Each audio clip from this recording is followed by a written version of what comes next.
এবার একটু আবহাওয়ার খবরের দিকে নজর রাখি। উইকেন্ডে আবারও হাওয়া বদল, শনি রবিতে ফের বৃষ্টির সম্ভাবনা রয়েছে দক্ষিণবঙ্গে। আমাদের সঙ্গে রয়েছেন প্রতিনিধি বিশ্বজিৎ। বিশ্বজিৎ, ঠিক কি বলছে হাওয়া অফিস দক্ষিণবঙ্গের জন্য?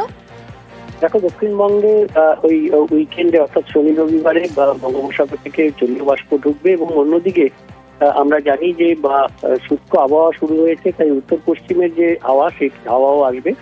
এর সংঘাতেই বৃষ্টির সম্ভাবনা শনি এবং রবিবার মূলত উপকূলের জেলাগুলিতে, উত্তর ও দক্ষিণ চব্বিশ পরগনা এবং পূর্ব মেদিনীপুরে শনি এবং রবিবার এই দুদিন বজ্রবিদ্যুৎ সহ হালকা থেকে মাঝারি বৃষ্টি বিক্ষিপ্তভাবে কয়েক জায়গায় হতে পারে।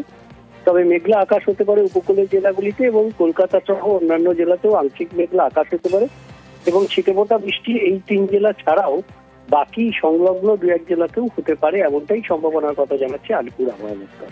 বেশ, ধন্যবাদ বিশ্বজিৎ। তারই পাশাপাশি উত্তরবঙ্গের দিকে নজর রাখি। উত্তরেও শনিবার থেকে বৃষ্টির সম্ভাবনা রয়েছে। আমাদের সঙ্গে পার্থ রয়েছে। পার্থ আরো বলতে পারবে। পার্থ, উত্তরবঙ্গের জন্য কি আপডেট দিচ্ছে? দেখো, মাঝে বৃষ্টির পরে কিন্তু আকাশ ঝলমলে ছিল উত্তরবঙ্গে এবং উত্তরে পাহাড় থেকে সমতল সর্বত্র কিন্তু আকাশ যথেষ্ট পরিষ্কার ঝকঝকে রয়েছে। কিন্তু শনিবার থেকে আবার উত্তরবঙ্গে ভারী বৃষ্টির পূর্বাভাস রয়েছে।